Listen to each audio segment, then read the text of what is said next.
সম্বোধন করছি। আমরা এবার স্যারের বক্তব্য শুনব। বিসমিল্লাহির রহমানির রহিম। আসসালামু আলাইকুম।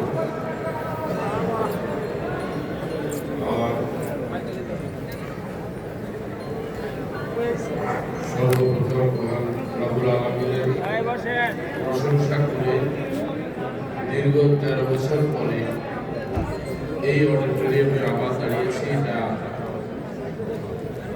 একসময় আমি ভাবতাম, আশা হবে, কখন সেটা জানতাম। তাই আপনাদের সবাইকে আজকে 13 বছর পরে এখানে আসছেন, যাদের যাদের বয়স 12 বছর বেড়ে গেছে, তখন তাদের অনেকেই ছিলেন যুবক যুবতী, এখন তারা প্রৌঢ় মাঝবয়সী আসছেন, কিন্তু আপনাদের ভিতরে চেতনা, উদ্দীপনা এবং প্রাণের স্পন্দন এখনো যুবক যুবতীর মধ্যে আছে, বুঝে নেয়। আজকে আমাদের এখানে আমাদের কিছু সম্মানিত অতিথি আছে যারা প্রথমবার আপনাদের সহ আমাকে দেখছেন, তাদেরকেও এখানে আসার জন্য ধন্যবাদ এবং অভিনন্দন। আজকে যে অনুষ্ঠানটা করেছেন, এখানে আমাকে প্রস্তাব দেওয়া হয়েছিল যে আমার কারাগারে যাওয়া, সেটার অনুভূতি এবং অনেক কিছুই বলা, দেশটির ভবিষ্যৎ পরিকল্পনা, এগুলো বলতে গেলে কিন্তু 1-2 ঘন্টা 1-2 দিনেও হবে না। কারাগারের কাহিনী, কারাপূর্ব কাহিনী বলতে গেলে 52টা এপিসোড করা লাগবে, নাটক সিরিয়াল করতে হবে, বেশিও লাগতে পারে। তো ইচ্ছা আছে ডেস্টিনি ডিজাস্টার নিয়ে আমি অনেক আগে থেকে বসে চিন্তা করতাম যে আমরা ডেস্টিনি ডিজাস্টার বা তাদের কষ্টগুলো সংগ্রহ করে এই যেগুলো আজকে শুনলাম, এরকম হাজার ঘটনা আছে যেগুলো আসে না, এগুলোকে নাটক আকারে এনে মানুষের সামনে প্রকৃত ইতিহাস তুলে ধরতে হবে। ডেস্টিনি শুধু একটি ব্যবসায়িক প্রতিষ্ঠান নয়, অ্যাভেলান কোম্পানি এইটা বড় একটা বিপ্লবী প্রতিষ্ঠান, সামাজিক বিপ্লব, কর্মযজ্ঞ, দেশের একটা চিন্তা ভাবনার পরিবর্তন, আমি বলবো সৃজনশীল একটা প্রতিষ্ঠান, যেখানে সুশীল সমাজের জন্য বিশাল একটা জায়গা তৈরি হয়ে আছে এবং সুযোগ সৃষ্টি হয়েছে, ওনারা হয়তো জানেন না। আমি অনেক সুশীল সমাজের অনেক সুন্দর সুন্দর প্রোগ্রামে যেতাম, ওনারা বাংলাদেশ নিয়ে অনেক আশাবাদী হয়ে অনেক বক্তব্য দিতেন, কিন্তু তাদের কাছে কোনো প্ল্যান ছিল না বা এখনো নাই। ওনারা শুধু অদৃশ্যের কাছে আশাবাদ করেন না, আশা করছি বাংলাদেশ একদিন এই হবে সেই হবে। আমি তখন ভাবতাম যে সবাই যে আশা করতেছে, বিড়ালের গলায় ঘন্টা লাগাইতে হবে, কিন্তু লাগাবেটাকে কাউকে তো বিড়ালের গলায় ঘন্টা লাগাইতে হবে এই দিনগুলোকে বাঁচে। আজকে এখান থেকে শব্দ বলা সম্ভব না, কারণ অনুষ্ঠান কথা ছিল 1:30টার মধ্যে শেষ করা। আমি দেখতেছি 1:30টা প্রায় ছুঁচি করছে, তার মানে আমরা 2টা পর্ব করতে পারবো না। দ্বিতীয় পর্ব শুরু হয়ে দেশটির আগামী দিনের পরিকল্পনা করার কথা ছিল, মাঝখানে আপনাদের একটা নামাজের এবং লাঞ্চের ব্রেক দেওয়ার কথা ছিল, কিন্তু আমি পরামর্শ দিয়েছি ওই ব্রেক দিলে যার যার সিট শেয়ার খুঁজে পাবে না। সুতরাং একবারে অনুষ্ঠানটা শেষ করে দাও, একটু দেরি করে খেলো, আর নামাজ একটু দেরি করে পড়লে সমস্যা হবে না, আসরের আগে করতে পারলে হলো। কারণ আমি মনে করি এই ধরনের সমাবেশ শুধু আলোচনায় নয়, এখানে জ্ঞান চর্চা হচ্ছে, জ্ঞানের আদান প্রদান হচ্ছে, দুঃখ কষ্টের ইতিহাস শোনা হচ্ছে। এটা কম গুরুত্বপূর্ণ সমাবেশ নয়, এটা অনেক বড় সমাবেশ। আজকের এই সমাবেশটা আপনাদের না জানা অনেক কথা আস্তে আস্তে জানতে পারবেন, সবগুলো বলা সম্ভব না আমার পক্ষে। দেশটির জন্ম যদিও 2000 সালের 14 ডিসেম্বর আনুষ্ঠানিকভাবে জন্ম হয়েছে, কিন্তু আনুষ্ঠানিকভাবে দেশটির যাত্রা শুরু করেছিলাম 2001 সালের 5ই জানুয়ারি। দেশটির যাত্রাতে যারা যারা আমাকে সহযোগিতা করেছে, যে সকল ব্যক্তিগত বর্গ আমাকে সহযোগিতা করেছেন, তাদের মধ্যে আমাদের প্রতিষ্ঠাতা পরিচালক এবং আমি বলবো উনি এখনো চেয়ারম্যান, দেশটির চেয়ারম্যান মোহাম্মদ হোসেন ছাড়াও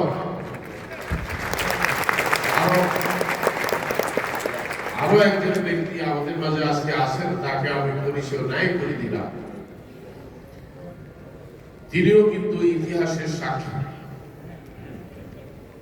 দেশটি শুরু করার আগে বাংলাদেশে অ্যাম্বুলেন্স ব্যবসা শুরু করা নিয়ে স্বপ্ন দেখা শুরু হয়েছিল 1993 সালের জুলাই মাসে। আমি তখন বাংলাদেশ সফরে এসেছিলাম অনেকদিন পরে। আমার আম্মা অসুস্থ ছিলেন, বাবা অসুস্থ ছিলেন, তাদেরকে দেখতে আসা।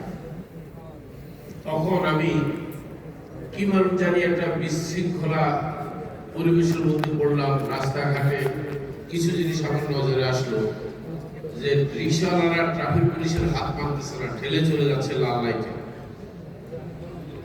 আবার সবুজ লাইটে দেখলাম ট্রাফিক রিক্সাকে দাঁড় করা রাখতেছে।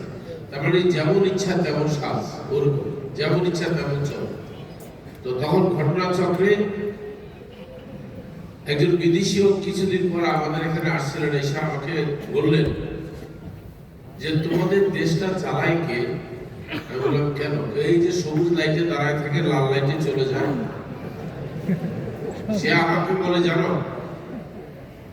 আমি কখনো সৃষ্টিকর্তা আছে এটা বিশ্বাস করতাম না, কিন্তু বাংলাদেশে এসে আমার এই বিশ্বাস স্থাপন হয়েছে আল্লাহ আসলেই আছে। আমি বললাম কেন, তুমি কি আমাদের মুসলিম কালচার দেখে কোনো কারণে অভিভূত হয়েছো? কেউ তোমাকে মুসলিম কালচার সম্বন্ধে অভিভূত করেছে এই জন্য? বলো না, এই জন্য। আমি বেসিক্যালি খ্রিস্টান সম্প্রদায়ে জন্ম নিলেও মনে প্রাণে একজন নাস্তিক ছিলাম, কিন্তু তোমাদের দেশ কে চালায় এটা প্রশ্ন করতে গিয়ে আমি বলছি আল্লাহ ছাড়া কেউ চালায় না। এই দেশ চালানোর কোন লোক দেখি না, যেখানে কেউ কাউকে মানে না, কোনো নিয়ম নাই, যে যেমন ইচ্ছা চলতেছে। কিভাবে গাড়ি চালাচ্ছে মনে হচ্ছে এই লেগে লেগে ধ্বংস হয়ে গেল, কিন্তু তারপর আস্তে চলে যাচ্ছে, ঘষা খাচ্ছে, কোনো ইয়ে নাই, অনুমতি নেই। এই দেশটা আল্লাহ না চালাইলে কে চালাচ্ছে? তাই বিশ্বাস করা শুরু করেছি আল্লাহ আছে। আমি তাকে জিজ্ঞাসা করলাম, তুমি কি আমার সাথে ঠাট্টা করলাম? না, ঠাট্টা না, মনে প্রাণে বিশ্বাস করি যে সৃষ্টিকর্তা একজন আছে, নাহলে এই দেশ চালাচ্ছে। তখন আমি তাকে আমার মনের ইচ্ছাটা শেয়ার করলাম যে দেখো, এটা বলেছি আমি 93 অনেক পরের ঘটনা। 93 তো আমি আসছি, দেশের এই বিশৃঙ্খল অবস্থা দেখলাম। তখন দেখি সবাই আমার কাছে চাকরি চায়, বলে কানাডা নিয়ে যায়। আমি বললাম কানাডা তো সৌদি আরব বা দুবাই মতো না যে ভিসা দিয়ে নেওয়া যায়। এইসব দেশে যাওয়ার সুযোগ বা প্রক্রিয়া খুবই সীমিত। তখন আমি ভাবলাম যে এরা কানাডা যাইতে চায় কেন? আমি তখন আমার এক ছোট বোনের জামাই, তাকে জিজ্ঞাসা করলাম কানাডা যাচ্ছেন কেন? বলে এখানে আইন পেশার অবস্থা ভালো না, আমি তো হাইকোর্টে প্র্যাকটিস করি, আইন পেশার অবস্থা খুবই খারাপ, এই দেশে থেকে কোনো ভবিষ্যৎ নাই। বললাম যদি আমি কিছু করি সেখানে কাজ করবো? বলে কি? আমি বললাম ধরেন আপনার ভবিষ্যৎ এখানে স্টাবলিশ হলো। কল্পনা করেন আপনি কোনো একটা সুপার জেটে করে কানাডায় গেলেন, সকালে গিয়ে সারাদিন চাকরি করে আবার সন্ধ্যার সময় বাংলাদেশে আসলেন। এভাবে চাকরি করতে করতে মাস শেষে যদি ভালো একটা হ্যান্ডসাম স্যালারি পান, তাইলে কি কানাডা যাবেন? বলে না, তাহলে যাবেন। আমি বললাম কানাডিয়ান ইনকাম বাংলাদেশে করবেন সেই ব্যবস্থা করতেছে। এই ছিল 93-তে তার সাথে আমার প্রথম কনভারসেশন। এবং উনি আমাকে জিজ্ঞেস করলেন এটা কি? আমি তখন বললাম নাম মনে রাখতে পারবেন? বলে বলো। আমি বলছি মাল্টি লেভেল মার্কেটিং। বলে না, আমি আইনজীবী লোক, মার্কেটিং টার্গেটিং বুঝি না। আমি বলছি না, মার্কেটিং একটা নাম মাত্র, এটা অন্য জিনিস, আনবো দেখবেন। এই হচ্ছে আমার জীবনে কিভাবে আমার মাথায় প্রথম অ্যাভেলেবল বাংলাদেশে আনা নিয়ে স্বপ্ন সৃষ্টি হয়। এরও আগে ছোট্ট করে সৃষ্টি হয়েছিল। কানাডাতে থাকতে আমি যখন অ্যাভেলেবল ব্যবসায় সক্রিয় ছিলাম, প্রায় আমি ভার্জিনিয়া যেতাম ড্রাইভ করে, নিজে 1700 কিলোমিটার ড্রাইভ করতাম একা, কোনো ড্রাইভার নেই। নিয়ার অ্যাবাউট 1700 থেকে 1800 কিলোমিটার। মাঝখানে 2বার ব্রেক নিতাম, তেল খাওয়া দাওয়া এগুলোর জন্য, আর মাঝে মধ্যে শর্ট ব্রেক নিতাম তেল রিফিল করার জন্য। আর অনেকগুলো ক্যাসেট রাখতাম সাথে, এগুলো শুনতাম। এই ক্যাসেটগুলো গানের ক্যাসেট না, ব্যবসার ক্যাসেট। তো কখনো আমার সাথে এক এক সময় এক একজন যাইতো। একবার আমার সাথে হোসেন সাহেব গিয়েছিল এবং তখন আমরা একসাথে গিয়ে, এছাড়া আমি একবার মানে অন্যান্য লোকগুলো আলাদা অনেকবার গিয়েছিলাম, উনি একবারই গিয়েছিলেন আমার সাথে। তখন আমার একটা স্বপ্ন জাগলো যে এই সিস্টেমটা বাংলাদেশে কোনো এক সময় চালু করা যাবে কিনা। এবং সেই অবস্থাটা কি ছিল বলি, এটা বিশাল ইনডোর স্টেডিয়াম। আজকে যেমন একটা ইনডোর স্টেডিয়ামের মতো এটা, কিন্তু ওইটার ইনডোর স্টেডিয়ামের আপনার ক্যাপাসিটি ছিল 30,000 লোক বসতে পারে। ওই একটা লাইন থেকে আমার এখানে আসার ইচ্ছা হলো। সেখানে পৃথিবীর বিখ্যাত billionaire Bill Brit, not Bill Gate, Bill Gate হচ্ছে মাইক্রোসফট কোম্পানি, আরো একজন আছে বিল ব্রিট, উনি অ্যাপ্লাই করতে করতে বিলিয়নিয়ার হয়ে গেছিলেন। তো ওনার লেকচারের থেকে শুনতেছি, উনি বলতেছে তুমি যদি নিজে বিলিয়নিয়ার হতে চাও, আগে মিলিয়ন লোককে তুমি মিলিয়নিয়ার করার স্বপ্ন দেখে কাজ করো। কি অদ্ভুত কথা! আমি নিজে বিলিয়নিয়ার হতে গেলে আগে মিলিয়ন লোককে হেল্প করতে হবে, কি বিলিয়নিয়ার হওয়ার জন্য। তাই বললাম, পরে যখন ওনার সাথে এই সেশন শেষ হওয়ার পরে প্রাইভেট দেখা হলো, আমি বলছি গোপন সূত্রটা কি বলেন তো? বলে গোপন সূত্রটা তুমি যদি 1 মিলিয়ন লোকের মিলিয়নিয়ার বানাতে পারো, তো সবাই যদি তোমাকে 1 দিনে $1 দেয়, কত কামাই হয়েছে তোমার? আমি বললাম $1 million. That is the trick. Make others millionaire before you become millionaire. এই যে কথাটা খুব পছন্দ হয়েছে। তখন আমি চিন্তা করলাম মিলিয়ন লোক পাই কই? মন্ট্রিয়ালে আমি থাকি, কয়েক হাজার লোক কিনেছি। এই তখন আমি বললাম বাংলাদেশে যাইতে হবে, কারণ জনসংখ্যা এত বিস্ফোরণ, তাহলে তো বিলিয়ন বিলিয়ন আছে। এই যে শুরু হলো আমার স্বপ্নের চালনা কেন বাংলাদেশে। এই ইতিহাস কিন্তু আপনারা অনেকে জানেন না। এরপর থেকে আমি আসবো আসবো চিন্তা নিয়ে, আমার বউ নিয়ে আমি যেতে পারলাম না প্রথম। তারপরে আমার মা মারা গেলেন, বাবা মারা গেলেন, মা মারা গেলেন, তখন আমি চলে আসলাম।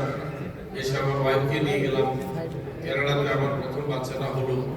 আমার মাথা থেকে কিন্তু অ্যাভেলেবল চিন্তাটা যাচ্ছে না যে বাংলাদেশে একদিন যেতে হবে।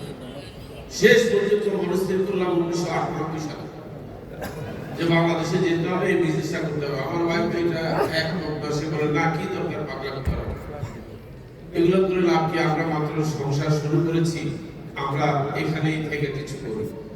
আমি তখন অনেকটা রীতিমতো বোকা বানায় তাকে আমি চলে আসছি দেশে, বলছি যে 2 মাসের মধ্যে চলে আসতেছি। এদিক দিয়ে হোসেন সাহেবের সাথে এটা নিয়ে আমার অনেকবার আলোচনা দরকার হলো। উনি আবার নতুন একটা অ্যাম্বুলেন্স কোম্পানিতে স্টার্ট করছেন।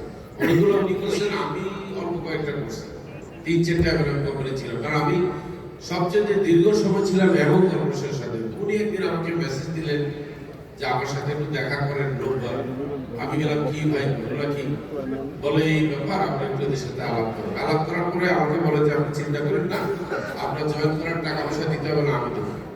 তো উনি আমাকে সত্যি সত্যি 16 না কত খরচ করে আমাকে জয়েন করানোর জন্য। আমি কিন্তু অলরেডি আপনার সাথে তখন অনেক বছর কাজ করি, প্রায় 8 বছর।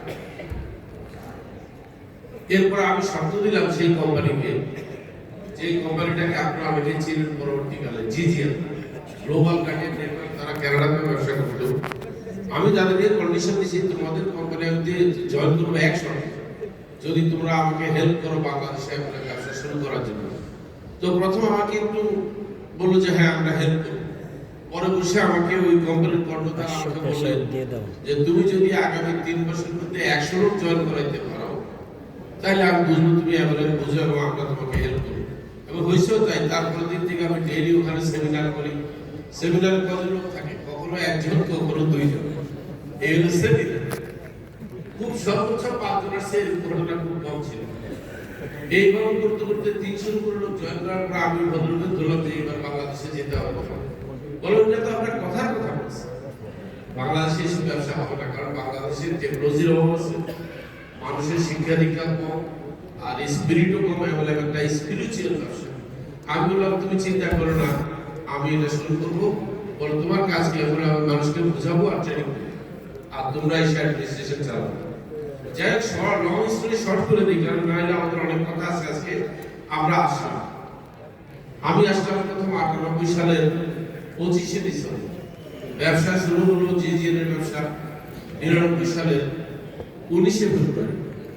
আর প্রথম সেমিনার করলাম ফেব্রুয়ারি মাসের খুব সম্ভবত 25-26 তারিখে সাধারণ বিভাগ উপরের তালায়। সেখানে বেশি না 20-25 জন লোক আসছে সেমিনার দেখতে, এবং সেমিনার দেখে যারা কয়েকজন গ্রাহক জয়েন করছে তাদের অধিকাংশ কিন্তু পরবর্তীকালে আমার সাথে ডেস্টিনিতে কিন্তু ডাইরেক্টর হয়েছে। তখন তারা ছিল ভিজিটর, জাস্ট দেখছেন তারা বোকা হয়েছে বলে কি করে এই লোকটা। তখন মার্কেটিং প্ল্যান দেখেছিলাম উইকলি 42,000 টাকা আয় করা যায়, এটা হজম করতে পারতেছে না অনেকে। আমার সাথে যে ছেলেটা কাজ করতে নাম নাই বললাম, ও রীতিমতো এসির মধ্যে খাওয়াইতেছে। আর বলে আপনি এইভাবে মানুষকে বলেন তো হার্ট ফেল করুন। আমি বললাম কেন ভাই, আপনি 8-9 হাজার টাকা মাসে আয় করি, আপনি 42,000 টাকা সপ্তাহে দেখাচ্ছেন। আমি এটা ধাক্কা সামলাতে পারতেছি না। আমি ইংলিশে মাস্টার্স করছি ঢাকা ইউনিভার্সিটিতে, আপনি বুঝেন, আমি এটা সামলাতে পারতেছি না। আমি বললাম ঠিক আছে, একটু অপেক্ষা করেন, দেখেন কি হয়। এবং সেই ব্যবসাতে শুরু করেছি আমরা, একটু সমস্যা তৈরি হয়েছে। সেই সমস্যাটা ছিল প্রাতিষ্ঠানিক মিসআন্ডারস্ট্যান্ডিং ওই কোম্পানির সাথে। পরে আমি আর হোসেন সাহেব ওই কোম্পানি থেকে বেরিয়ে গেলাম। বেরিয়ে আমরা আমাদের এই কোম্পানিটার জন্ম দিলাম এসপি 2000 লিমিটেড। আমার এখনো মনে আছে, এই কোম্পানিটা শুরু করার জন্য প্রথমে আমি একজন সিনিয়র সেক্রেটারি উনি ওয়েস্ট ডিগ্রি ছিলেন, ওনার কাছে গিয়েছিলাম। উনি আমার এগুলো পছন্দ করেন, ওনাকে বললাম যে আমাকে একটা কোম্পানি করিয়ে দেন। এবং তখন আমাদের অনেক ক্রাইসিস ডিজাস্টার চলতেছে। আমার এগেইনস্টে ওই কোম্পানির প্রধান গুন্ডাপান্ডা লাগিয়ে দিচ্ছে, মেরে ফেলবে, এই করবে সে করবে। কেন আমি সেই কোম্পানি ছেড়ে দিলাম। যাই হোক, আমি সেখানে ঘোষণা দিয়ে আসছি, যারা যারা তোমরা আমার সাথে নতুন কোম্পানিতে আসবে তাদের সবাইকে বিনামূল্যে কোনো পণ্য ক্রয় করা লাগবে না, ফ্রি জয়েন করা দেবো এই কোম্পানিতে। এখন কোম্পানির নাম নিয়ে বসছি আমরা। যখন কোম্পানির নাম নিয়ে বসছি, এক একজন এক এক নাম দিচ্ছে। তো সেখানে আমি তখন প্রস্তাব দিলাম যে কোম্পানির নাম হবে ডেস্টিনি 2000। বলে কেন? আমি বললাম যে ডেস্টিনি হচ্ছে ভাগ্য নিয়তি। আর 2000 সালে, তখন 2000 সাল চলতেছিল। উনি বলে যে ওই ভদ্রলোক উনি এডিসিও ছিলেন জয়পুরহাটে, উনি বলে যে 2000 কি এখন নাম হয় নাকি? আমি বলছি মানুষ মনে রাখবে যে 2000 কেন দেওয়া হয়েছে, বলবে ডেস্টিনির নাম 2020, 22, 25 না কেন, হঠাৎ করে 2000 কেন? তখন মানুষ মনে রাখবে যে ডেস্টিনি হচ্ছে 2000 সালে প্রতিষ্ঠিত হয়েছে। উনি বলে এটার পক্ষে আপনি আর কোনো যুক্তি দিতে পারবেন? আমি সেটা ভালো যুক্তি দিতে পারবো, একটা ইসলামিক যুক্তি দেবো আমি। বলে বলেন আপনি। আমি বলছি দেখেন না, অনেক সময় বিদেশে কেউ মদিনা শরীফ থেকে লেখাপড়া করে আসলে নামের শেষে মাদানি লাগায়। আপনি দেখেন নাই যে বসরা নগরীতে হযরত রাবেয়া বসরি জন্ম নেওয়ার পরে ওনার নামের শেষে রাবেয়া বসরি, এরপরে হাসান বসরি, এর হতেই পারে। তাই 2000 এর একটা লাস্ট ফ্যামিলি নেম, আর ডেস্টিনি হলো ফার্স্ট। মানে আমি একরকম জিদ করে, অনেকে রাজি হচ্ছিল না, আমি একরকম জিদ করে বললাম নাম এটাই হবে, এটা নিতে হবে। দেওয়ার পরে সবচেয়ে বেশি হেল্প করেছে যে লোকটা, শুনে একজন রিটায়ার্ড মেজর, উনি আমাকে বললেন যে আপনার সফটওয়্যার রেডি আছে? আমি বললাম না। বললাম আপনি কি সফটওয়্যার কিনবেন না তৈরি করবেন? আমি বললাম কেনা যায় না, এগুলো পাওয়া যায় না। আমি জানতাম না এগুলো পাওয়া যায়। আমি বলছি তৈরি করতে হবে। বলে তাহলে ঠিক আছে, আমি আপনাকে 3-4টা জুয়েল ছেলে যারা বুয়েটে স্ট্যান্ড করেছে, কম্পিউটার সায়েন্সের ফার্স্ট ক্লাস ফার্স্ট পেয়েছে এনে দেবো। ওরা আপনাকে শুনে শুনে আপনাকে সফটওয়্যার বানাই দেবে। যে কথা সেই কাজ। সেদিনই সন্ধ্যার সময় 4টা ছেলের উনি নিয়ে আসলেন। এটা মহাখালী ডিউটিছে ওই ভদ্রলোকের অফিসে। তো অফিসে অনেকে আমাদেরকে ঘুরে গেলে চাটা খাওয়াচ্ছে। সেখানে এক ভদ্রলোক তারপর ডাইরেক্টর হয়েছে, যিনি আমাদেরকে আপ্যায়ন করছে, মানে যাকে সামনে পাচ্ছি তারা ডাইরেক্টর করতেছে। আরেকজন আমার সাথে দেখা করতে আসছে, তার এক নামে সে মারা গেছে এখন। তারাকে বললাম তুমিও ডাইরেক্টর হও, তখন তার অফিসটা ব্যবহার করতেছে। মানে আমরা আসলে ডেস্টিনি যখন শুরু করেছি, সত্য কথা বলি, আমাদের সবাই পকেট খালি। আপনি বলবেন তাহলে কোম্পানি কি করে হলো? আমি মনে করি কি জানেন, ইচ্ছা থাকলে উপায় হয়। আপনারা অনেকে দেখছি কথায় কথায় একটা কথা বলে ফেলেন। এই যে এখন যেমন আমরা একটা রিয়েল এস্টেট কোম্পানি শুরু করেছি, এখানে ফ্ল্যাটের বুকিং দেওয়া নিয়ে অনেকে বলে কি কিস্তি দিব কোথেকে? আমি বলছি যে আপনার ইচ্ছা থাকলে হয়ে যাবে। আসলে তাই, যদি কেউ ইচ্ছা করে টাকা আটকায় না তারা। যাই হোক, আমি প্রথম জোগাড় করতে পেরেছি মাত্র 15,000 টাকা। এই 15,000 টাকা দিয়ে ডেস্টিনি যাত্রা শুরু। এরপরে আমি অন্যান্য পরিচালকদেরকে অফার দিলাম যে 1 লাখ টাকা করে দেন, আমরা একটা কোম্পানি করবো 12 জন মিলে, বইতে 12,000 শেয়ারে 12 লাখ টাকা শেয়ার, টাকা সব বুঝে নেই, কারণ আমরা সবাই আমি দিতে পারিনি, আর অনেকে দিতে পারে নাই। আমরা 7,65,000 টাকা দিয়ে শুরু করেছিলাম দেশটি চালাতে। জানি না কোথায় যাবো, কিন্তু প্রচন্ড একটা বিশ্বাস, আত্মবিশ্বাস আর পরিকল্পনা ছিল। ওই যে বলেছি, জানেন যে কৌশল আপনাদেরকে আমি শিখাইতাম, একই কৌশল আমি কিন্তু আমার ক্ষেত্রে ব্যবহার করেছি। বলি কৌশলগুলো কি ছিল? 5টা স্টেপ। কোনো কিছু করার জন্য 5টা স্টেপ। প্রথম স্টেপ হচ্ছে you have to believe in you, you can do it. দ্বিতীয় স্টেপ ছিল you have to have a dream, আপনার স্বপ্ন থাকতে হবে। আর থার্ড ছিল you have to have a plan. আমার এখানে কিন্তু তিনটাই অ্যাপ্লাই করেছি। বিশ্বাস ছিল, স্বপ্ন দেখতাম, প্ল্যানও করেছি। এবং এই সফটওয়্যার তৈরি করার আগে ওই 4 জন সফটওয়্যার ইঞ্জিনিয়ারকে আমি মার্কেটিং প্ল্যানটা একবার না কয়েকবার দেখাইছি। দেখার পরে তারা বলছে এটা আমরা তৈরি করে দেবো, আমাদের 3 সপ্তাহ লাগবে। আমি একটু অবাক হয়েছি, 3 সপ্তাহে এত বড় একটা সফটওয়্যার তৈরি করবো? আচ্ছা করো। তো জিজ্ঞেস করলাম কত লাগবে? বলে 20-25 হাজার টাকা দিয়ে শুরু, কাজ করে কত লাগবে জানি না। টাকার কথা শুনে অবাক হয়ে গেল, 20-25 হাজার টাকা সফটওয়্যার। আচ্ছা করো, দেখা যাক। আসলে তারা তৈরি করেছিল অসম্পূর্ণ, যেটা দিয়ে কাজ করার মতো না, পরে আরো পয়সা খরচ করে এটাকে সম্পূর্ণ করা হয়েছে। এই ডেস্টিনি যখন শুরু করি, এই শুরুর থেকে কয়েকজন পরিচালক হঠাৎ করে বললো কি যে টাকা ভাড়ার জন্য আমি এই কোম্পানি করবো না, কারণ কোনো সে দেখতেছে না আসলে। তখন তাদেরকে একটা স্বপ্ন দেখাইছিল যে আমার কাজ হচ্ছে, বললাম না, বিশ্বাস করা, স্বপ্ন দেখানো, এর কোনো পরিকল্পনা। একটা বোর্ড মিটিং করেছিলাম, আমার মনে হয় সেটা দ্বিতীয় বা তৃতীয় বোর্ড মিটিং হবে। প্রথমটা আমি ঠিক মতো মনে নাই। ওই বোর্ড মিটিং এ আমি বলেছিলাম, যারা আপনারা আজকে 1 লক্ষ টাকা দিয়ে এখানে শেয়ার হোল্ডার হয়েছেন, আমার সাথে 10 বছর থাকে। 10 বছর পরে প্রত্যেকে এক একজন 1 কোটি টাকা নিয়ে বাড়িতে যাবে। আমার এই কথা শুনে একজন পরিচালক আমাকে তাচ্ছিল্য করে বলে যে আপনি কি জানেন আমি কিন্তু ঢাকা ইউনিভার্সিটি থেকে অ্যাকাউন্টিং এ আইবিএম থেকে মাস্টার্স করি। আপনি সবাইকে বোকা বানালেন, আমাকে বোকা বানাতে পারবেন? আমি বললাম কেন? বলে যে কোনো গাণিতিক হিসাবে এই 1 লাখ টাকা সর্বোচ্চ 10 লাখ টাকার উপরে যেতে পারবে না। 4 লাখ টাকা হচ্ছে ব্যাংকে রাখলে 4 লাখ টাকা হবে 10 বছরে। আর যদি আপনি যাই করেন 10 লাখ টাকার উপরে যাওয়া একেবারে কঠিন। এই যে আপনি সবাইকে বোকা বানাচ্ছেন যে 1 লাখ টাকা দিয়ে 1 কোটি টাকা দিয়ে 10 বছর পরে যাবো, এই কথাগুলো আর বলেন।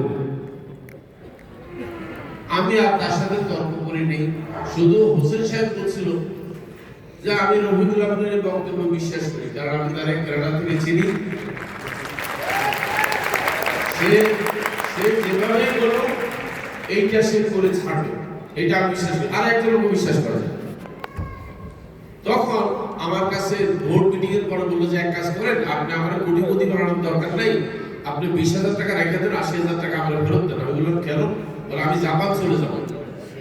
আমি সে জাপান 10 বছর থাকলে কত আয় করবে একটা হিসাব দিল যে কোটি টাকা খাওয়াবে। তো আমি বলছি আপনি তো এখান থেকে কোটি টাকা নেবেন, আরো বেশি দিতে হবে, যাই বলেন আমার টাকা দেন। আমি বলছি আপনার টাকা আমি মেরে খেয়ে দিচ্ছি, দেবো। এইভাবে তাকে বিদায় করে দিচ্ছি। সে ব্যক্তি কিন্তু 10 বছর পরে 11 বছরে, 1 বছর বেশি লাগছে, 11 বছর পরে আমাদের যখন ডিজাস্টার আসছে, সেই ডিজাস্টারে যখন আমরা জেলে গেলাম, আমাদের যখন রিমান্ড চলতেছে, আমি জানতাম না। আমাকে সেই বাদী পক্ষ যারা আমাদের বিরুদ্ধে মামলা করেছে, তারা একদিন আমাকে তাচ্ছিল্য করে বলতেছে যে আপনাদের দুইজনের ইনকাম এত কম কেন? হোসেন আর আপনারা? আমি বললাম কেন? বলে আপনাদের সাথে যারা ব্যবসা করে এরা তো 100 কোটি টাকার মালিক হয়ে গেছে। এবং আমি পরবর্তীকালে জানতে পেরেছিলাম যে ভদ্রলোক বলছে 1 লাখ টাকা থেকে 1 কোটি টাকা আয় করা 10 বছরে হিউম্যানলি সম্ভব না। উনি মোটামুটি 287 কোটি টাকা কামাইছেন। যেহেতু উনি 1 কোটি বিশ্বাস করেন, অবশ্য উনি ডিভিডেন্ড হিসাবে এত টাকা আয় করেন, উনি একটা প্রোডাক্ট সাপ্লাই দিচ্ছেন, সেখান থেকে আয় করছেন। তো করছেন এই ব্যবসার কারণেই তো করছেন নাকি? আচ্ছা, এখন এই কথাটা কেন বললাম জানেন? এই ইতিহাসগুলো আপনারা জানেন না, এগুলো জানা থাকা আমাদের দরকার।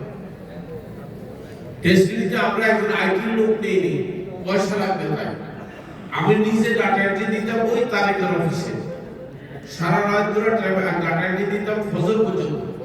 ফজরের আজান দিলে আমি ওই টেবিলের নিচে কার্পেটের মধ্যে ঘুমাইতাম, কোনো বালিশ নেই, কিছু নেই। আর আমাকে পাহারা দিতে একজন ডাক্তার এক্সিকিউটিভ, সে এখন কেরালা আমেরিকা আছে। এরকম অনেকেই সাক্ষী যে আমি ডাটা এন্ট্রি 26,000 ডাটা এন্ট্রি দিয়েছিলাম আমি একা। কারণ কি জানেন, এই 26,000 লোক কিন্তু এই 26,000 লোক এরা ওই যে জিজিআর নামক কোম্পানি থেকে পুনর্বাসিত হয়েছে আমার এখানে। যেহেতু তাদেরকে বলছি তোমরা প্রোডাক্ট কিনতে হবে না, তোমাদের কোনো টাকা দিতে হবে না, কোনো বিনিয়োগকারী হতে হবে না, খালি তোমরা এখানে আসো। এবং এটার নাম দিচ্ছি আমরা ফ্রি লাউঞ্জ। আর এদের আইডি যখন তৈরি করেছি আমি একটা কায়দা করেছি, চালাকি করেছি এদেরকে চিহ্নিত করার জন্য। এদের প্রত্যেকের আইডি শুরুতে শুরু হয়েছে অ্যালফাবেট এ দিয়ে, ইংরেজি অ্যালফাবেট এ। আর যারা পরবর্তীকালে ডেস্টিনিতে পয়সা খরচ করে, কেউ 2700, কেউ 2250 টাকা, এক একজন এক এক দামে, কেউ 5000 টাকা বিভিন্ন আঙ্গিকে জয়েন করছে, এদের নামের আগে আছে ডি আর সি। এই ডি আর সি দেখলে বুঝবেন এরা ডেস্টিনির জন্মের পরে ডিস্ট্রিবিউটর, আর এ দেখলে বুঝবেন এরা সব ডেস্টিনির আগের ডিস্ট্রিবিউটর। ওই কোম্পানি থেকে তারা রোহিঙ্গার মতো এখানে শরণার্থী। এই শরণার্থী ডিস্ট্রিবিউটররা এখন হয়ে গেছে বিনিয়োগকারী। তারা এখন কলাবাজি করে আমাদের বিনিয়োগ ফেরত দেওয়া হোক। যখনই এরা কলাবাজি করবে জিজ্ঞাসা করবেন ভাই আপনার আইডি নাম্বারটা একটু বলেন। যখন দেখবেন আইডি নাম্বারের শুরুতে লেখা আছে এ, বুঝবেন উনি কিন্তু শরণার্থী, রোহিঙ্গা। এর শরণার্থী আমিও, হোসেন সাহেব আমরা শরণার্থী বলতে আসছি। আমিও কিন্তু ডেস্টিনিতে কোনো প্রোডাক্ট কিনে জয়েন করে নেই। ওই সব শরণার্থীর জন্য একই আইন। 26,000 এর উপরে আরো কয়েক হাজার আছে, সব মিলে আমরা 30,000 শরণার্থীর এখানে পুনর্বাসিত। আর ওই শরণার্থীদের মধ্যে থেকে অলমোস্ট 80% হয়ে গেছে ঢাকা। আর বাকি 20-25 জন ডায়মন্ড যারা হচ্ছে এরা নতুন ডি। তারপরে ডি দিয়া ডায়মন্ড কিন্তু কম, এ দিয়া ডায়মন্ড বেশি। তো এখন যারা এখন চিল্লাচিল্লি করে যে আমাদের বিনিয়োগটা আপনারা দেন, এরা হচ্ছে মাঠ থেকে মাসিক দল বেশি, বলে যে আমি আর খারাপ না। এটা হাসি খায় যে এখন আসে ডেস্টিনি চলতেছিল ঠিকঠাক মতে, ডেস্টিনির উপরে কেন ডিজাস্টার আসছে। ডেস্টিনিতে খুব দ্রুত মানুষ রেসপন্স করা শুরু করছে, ডেস্টিনিতে মানুষ দ্রুত সফল হওয়া শুরু করছে। এই অডিটোরিয়ামে মাসে 8-10টা প্রোগ্রাম হতো, 8-10টা। এগুলা দেখে মানুষের মাথা খারাপ হয়ে গেছে যে এটা কি, এরা কারা, এরা কোথেকে আসবে। তবে হ্যাঁ, কিছু সুশীল সমাজ আমাদেরকে খুব অ্যাপ্রিসিয়েট করছে। কি বলছে জানেন, এগুলো দেখবেন, এগুলো ইউটিউবে আছে। বলতো একসময় সুন্দর বাংলাদেশ স্বপ্ন দেখতাম, এখন দেখছি সেই বাংলাদেশ তৈরি হতে যাচ্ছে। তখন একজন গভর্নর ছিলেন, গভর্নরকে আমরা চিফ গেস্ট করে আনছিলাম। উনি তখন বলছিলেন বাংলাদেশের ডেস্টিনি হচ্ছে ডেস্টিনি। বহু রাজনৈতিক নেতা, বহু সমাজ সেবক, সুশীল সমাজ, সাংবাদিক, বুজুর্গ লোক, এমন কোনো লোক বাকি নাই যে এই মঞ্চে তারা ডেস্টিনির প্রশংসা করে গেছে। আর পরবর্তীকালে যখন আমাদের উপরে ঝামেলা হয়েছে, ওনারা বলছে এই কথা আমরা না বুঝে বলেছি। চিন্তা করতে পারেন ওনারা নাকি না বুঝে বলছে। তাইলে আপনাকে কি কেউ ইনফ্লুয়েন্স করছে? একটা টেলিভিশন নিউজ তো এইভাবে প্রচার করছে আমরা নাকি যারা বক্তৃতা দিত এখানে তাদেরকে আগে একটা প্যাকেট ধরে দিতাম, তো প্যাকেটটা হাতে নিয়ে নাকি তারা আমাদের পক্ষে সাফাই গায়ে চলে যেত।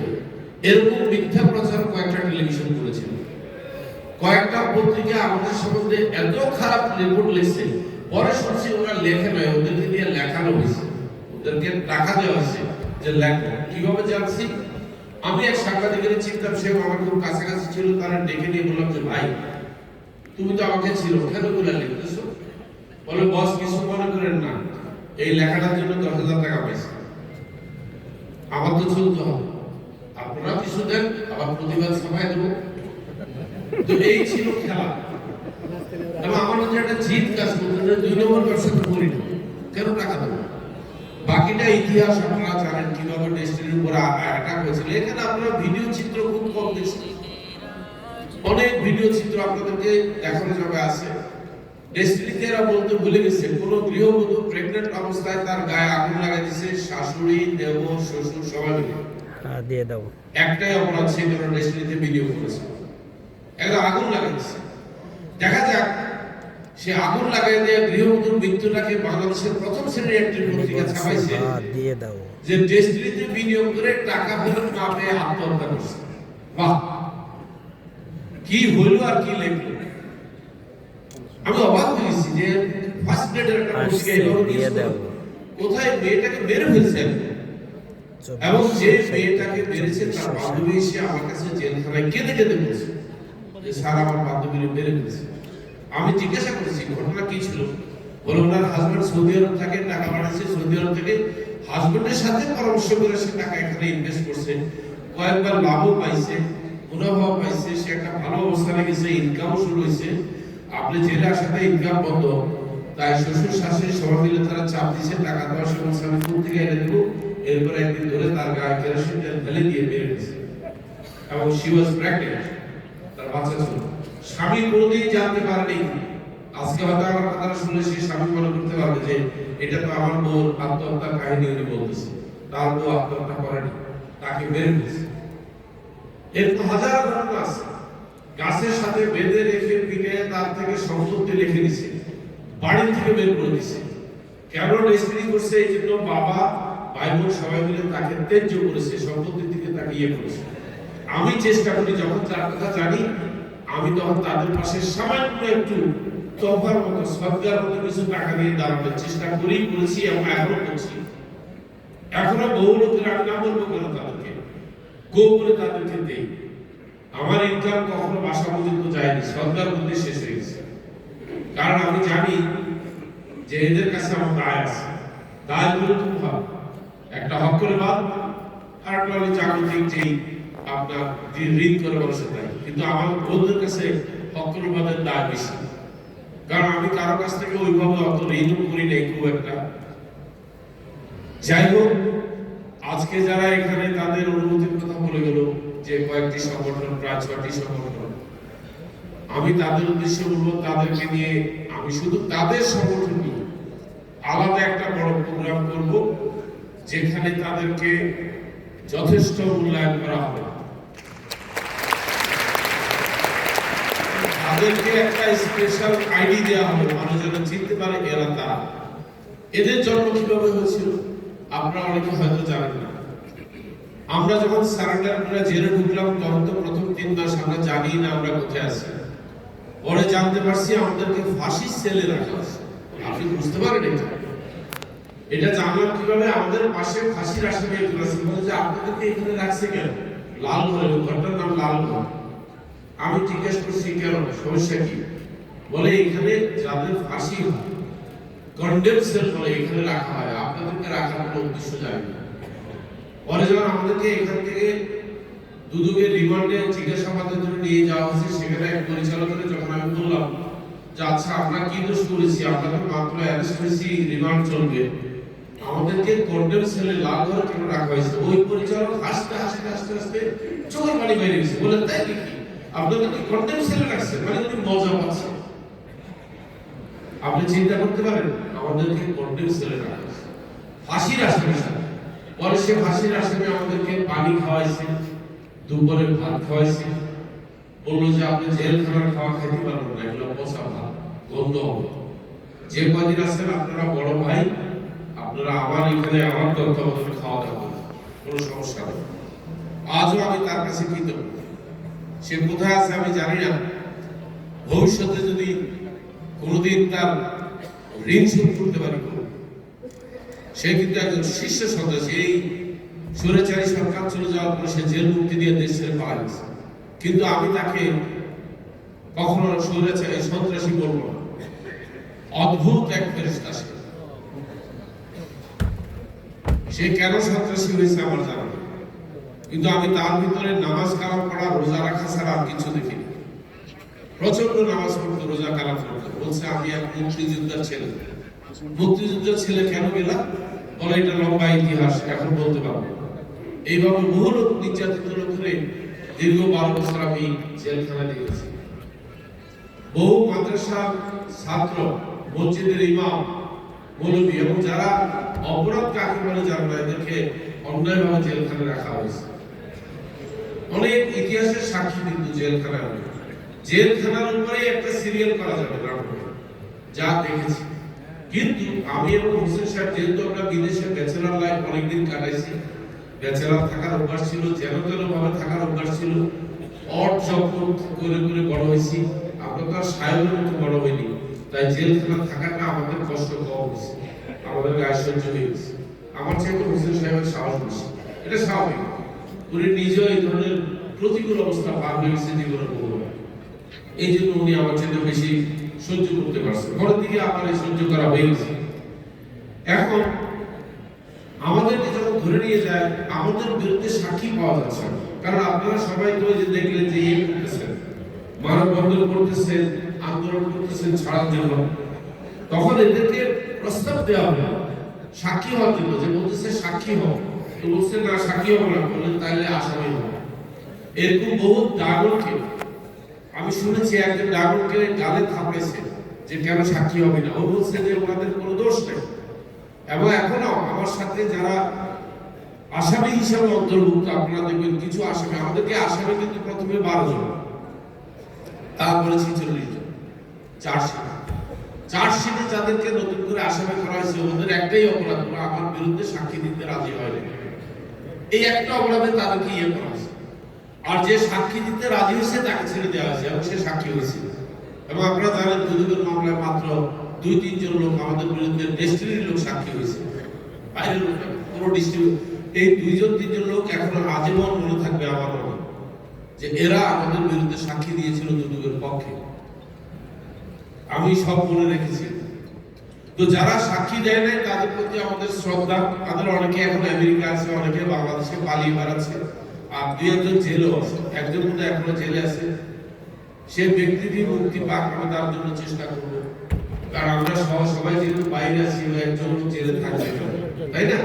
আর সে কখনো কত 20, 25, 26 নম্বর আসামি মনে হয়, কিন্তু তাকে জেলে আটকে রাখা হয়েছে।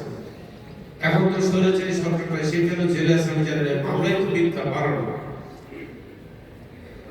প্রতিষ্ঠানগুলোর বিরুদ্ধে কিন্তু দুদক মামলা করেনি, 2 কারণে করেনি আমার ধারণা। একটা হচ্ছে প্রতিষ্ঠান যে একটা ব্যক্তি, তার বিরুদ্ধে মামলা করা যায় এটা তারা জানতো না, এটা হলো একটা ব্যাখ্যা। আরেকটা ব্যাখ্যা হচ্ছে, এটা আমার ব্যাখ্যা, এই ব্যাখ্যার সাথে আপনার একমত হওয়ার দরকার নেই। আরেকটা ব্যাখ্যা হচ্ছে, যদি প্রতিষ্ঠানের বিরুদ্ধে মামলা করে তাহলে প্রতিষ্ঠানে কিন্তু 49 জন শেয়ার হোল্ডার আছে, সবাই বিরুদ্ধে মামলা করা লাগে। তাই বেছে বেছে চুজেন পিক করে শুধু আমাদের কয়েকজনের মামলা। আসলে যারা মজার ব্যাপার কি, এই মামলার প্রথম আসামি ছিল একজন ক্রাউন এক্সিকিউটিভ, সে এখন কানাডাতে আছে, তাকে আগে আছে। সে যখন জামিন পাইছে, বারুণে আমার কাছে খবর পাঠাইছে, সে সরাসরি করে নাই, আরেকজনের মাধ্যমে আমার কাছে খবর পাঠাইছে যে দুদকের টার্গেট এক আসামি না, শুধু আপনাকে, শুধু নাকি আমারটা, আমি নাকি টার্গেট, তারা আমাকে খুঁজে বেড়াচ্ছে। কিন্তু আমার সাথে অনেকটা জোর করে স্বপ্রণোদিত হয়ে হোসেন সাহেব সারেন্ডার করছে। আমার জানা নাই উনি সারেন্ডার না করলে ওনাকে অ্যারেস্ট করতে কিনা আমার ধারণা নাই, তবে আমাকে টার্গেট করছে বেশি। কারণ স্বাভাবিক, এই যে ওয়াজ মাহফিল করে, গণজমায়েত করে, মানুষকে উদ্বুদ্ধ করে তো ডাকতেছি এই ওষুধ বিক্রেতা, আমার নাম দিয়েছে ওষুধ বিক্রেতা, আমি নাকি ক্যানভাস করে বাজারে যে ওষুধ বেচি, ওনারা নাকি ওষুধ বেচি, মানে যা তা বলছে আমাকে। ওনাকেও টর্চার করেছে, ওনাকে যে টর্চার করেছে আমি প্রকাশ্যে বলবো না, উনি যদি ইচ্ছা থাকে ওনার উনি বলবেন। শারীরিক নির্যাতন করা হয়েছে ওনাকে প্রচন্ড ভাবে, হকি স্টিক দিয়ে পিলেতে পিলেতে হকি স্টিক ভেঙে গেছে। আপনাকে মনে করেন দুদক এই কাজগুলো করা ঠিক হয়েছে? হয়নি। এটা তো ডিবি করে আমি শুনছি, আর র্যাবে করে, কিন্তু কোন দুর্নীতি দমন কমিশন এর কাজ করে, এটা ইতিহাস বিরল, এগুলো ইতিহাস, এগুলো আপনাদের জানতে হবে। প্রতিষ্ঠানগুলোর বিরুদ্ধে মামলা না করেও মামলা হয়েছে কিন্তু 31শে জুলাই 2012 সালে, অথচ তারও 2 মাস আগে সমস্ত ব্যাংকগুলোর কোম্পানিগুলোর ব্যাংক হিসাব এবং আমাদের ব্যাংক হিসাব বন্ধ করে দেওয়া হয়েছে মামলা ছাড়া। এবং আমরা এটার বিরুদ্ধে পরে আপিল করেছিলাম, সে আপিল খারিজ হয়ে গেছে। তার মানে মামলা ছাড়াও 2-3 মাস থেকে ব্যাংক হিসাব সম্পত্তি জব্দ করা যায়, এটা শিখলাম নতুন করে, আগে জানতাম না। এবং কয়েকটা প্রতিষ্ঠানকে নির্দেশ দিয়েছে বাদীপক্ষ, আরজেসি, এনবিআর, আরজেসি তো জয়েন্ট স্টক, এনবিআর হচ্ছে রাজস্ব বোর্ড, সিটি কর্পোরেশন, এদের সবাইকে নির্দেশ দিয়েছে কোন কোম্পানির লাইসেন্স যেন রিনিউ না করতে পারে। এমনকি আমাদের যে ওয়েবসাইটগুলো ছিল আমরা সেই ওয়েবসাইটগুলো রিনিউ করতে পারিনি, এমন ভাবে আমাদেরকে আটকে রাখছে। আর ওয়েবসাইটগুলো রিনিউ না হওয়ার কারণে অন্যের দখলে চলে গেছে। তৎকালীন সময় চট্টগ্রাম পোর্টে আমদানি করা 67 কোটি টাকার মাল কন্টেনারে অপেক্ষা করতেছিল ছাড়া পাওয়ার জন্য। 67 কোটি টাকা ছিল এলসি ভ্যালু, বিক্রি দাম ছিল প্রায় 100 কোটি টাকা। আমি রিকোয়েস্ট করেছিলাম যে এই মালগুলো একটু ছাড়াই বুঝাবে আপনাদের কাশ্মীরতে নিয়ে আসেন। বাদীপক্ষ তো এই মাল ছাড়াই নাই, অধিকন্ত কাস্টমসকে নির্দেশ দিচ্ছে এই মাল যেন কোনো দামে নিলাম দিয়ে দিতে, এবং 67 কোটি টাকার মাল নাম মাত্র কয়েক কোটি টাকায় নিলামে বিক্রি করে দেওয়া হয়েছে। আমাদের লোকসান হয়নি? আমাদের বাগানের গাছগুলা কিন্তু বীমা করা ছিল, ইন্স্যুরেন্স করা ছিল। আমরা 3টা ইন্স্যুরেন্স কোম্পানির প্রিমিয়াম দিতাম মাসে 30 লক্ষ টাকা। আমি অনুরোধ করেছিলাম যে ভাই এই বাগানগুলো যদি উন্মুক্ত থাকে তাহলে গাছ সব লুট হয়ে যাবে, এগুলা বীমা করা আছে, লুট হলে আমরা বীমা খরচ পাবো, বীমার কিস্তিটা আমাদের ব্যাংক থেকে চালান আমি আর হোসেন সই করে দিই। বলে কি এত স্বপ্ন দেখেন কেন? কেন বাইরে দিতে পারবেন না কি করে দিন? এত স্বপ্ন দেখেন কেন? গাছ বীমা করে লাভ কি? গাছ দিয়ে কি হবে? আর যে জায়গায় আপনারা গাছ লাগাইছেন জমি সব ভুয়া, আপনারা কি সব ভুয়া জমিতে গাছ লাগাইছেন? তো আমি বললাম ঠিক আছে, ভুয়া জমিতে যদি গাছ লাগাই, গাছ তো জেনুইন নাকি? বলে কত গাছ লাগাইছেন? বললাম 1 কোটি গাছ লাগাইছি। শেষে আমরা যখন জেনে ঢুকবো হিসাব আনতে আমাদের কাছে 81 লক্ষ গাছ ছিল। পরবর্তীকালে জানতে পেরেছিলাম দুদক কর্মকর্তারা নাকি 32 লাখ খুঁজে পাইছে, চার্জশিটে লিখছে 32,50,000 গাছ পাওয়া গেছে। ফাইন, আমাকে যদি ওই 32,50,000 গাছ বুঝায় দেয় সেটারও দাম হচ্ছে 3200 কোটি টাকা, কিন্তু সেই গাছও আমরা আর খুঁজে পাই। কেন পাইনি? তারা দাঁড়িয়ে থেকে স্থানীয় লুটেরাদেরকে দিয়ে নির্বিচারে দিনের বেলায় ইলেকট্রিক করার দিয়ে সমস্ত গাছের কেটে কেটে কেটে কেটে লুট করে নিয়ে গেছে। সেই লুটের ভাগিদার ছিল তৎকালীন হাটহাজারী থানার ইন্সপেক্টর ইনচার্জ এবং দারোগা। কিভাবে জানি? ডিস্ট্রিবিউটররা তাদের ছবি থানার থেকে ছবি উঠে ট্রাকের মধ্যে গাছ আছে, কাটা গাছ, ছবি উঠে আমার কাছে পাঠা দিচ্ছে, ওদের কাছে আছে। এই গাছ কাটা প্রমাণ করার জন্য আমার কোনো চিন্তার কোনো কারণ নাই। আমাদের ডিস্ট্রিবিউটরদের কাছে প্রচুর ভিডিও আর ফটোগ্রাফ আছে। আর যদি বড় সাক্ষী চান যে গাছে তারা কাটছে, আমরা বলে আপনারা কি গাছে লাগাই না, আপনারা যদি সাক্ষী চান সেই কাটা গাছের গোড়া থেকে আবার শিকড় উঠছে, তো গাছ না লাগালে শিকড় করতে বসবো। অন্তত 30 থেকে 50 লক্ষ গাছের শিকড় আবার নতুন করে উঠছে। চেষ্টা করলেও বাদীপক্ষে প্রমাণ করতে পারবো না যে আমরা গাছ লাগাইনি। আর চার্জশিট তো লেখছেই 32,50,000 গাছের অস্তিত্ব পাওয়া গেছে। জজ সাহেব জিজ্ঞাসা করছে আপনারা কিভাবে কাজ করলেন? আমি বলি আমি দাবি করছি, আমি বলছি স্যার আমার এই গাছ 81 লাখ গাছ যদি একটা গাছ বলতে 1 মিনিটের সময় লাগে, কারণ বলতে গেলে তো একটা থেকে একটা হাইটে যায় বলতে হবে, চুল লাগাইতে হবে না, দাগ লাগাইতে হবে। আমি বলছি 1 মিনিট করে যদি গাছ প্রতি যদি লাগে 10 জন লোক মিলে যদি কাজ করে, এই সম্পূর্ণ কাজ করে শেষ করতে 8 বছর সময় লাগবে। ওনারা কি করে এত তাড়াতাড়ি গাছ বলছে? তখন আমাদেরকে উত্তর দিচ্ছে ওনারা নাকি ওই ড্রোন দিয়ে বার্ড ভিউ বলে, ড্রোন দিয়ে গাছ একটা লামসাম দিচ্ছে, লামসাম গাছ দিচ্ছে। চিন্তা করেন, সেটাও দিয়েছে 32,50,000। এখন সে 32 লাখ না 1 লাখ আছে কিনা সন্দেহ। যাই হোক, এইভাবে নির্বিচারে আমাদের কন্টেনারের মাল আমাদের বেস্ট এয়ারের জন্য আমরা $1.2 মিলিয়ন ইকুইপমেন্ট আছে বিমানের জন্য। সেই বিমানের যন্ত্রপাতি নিলাম হয়ে গেছে।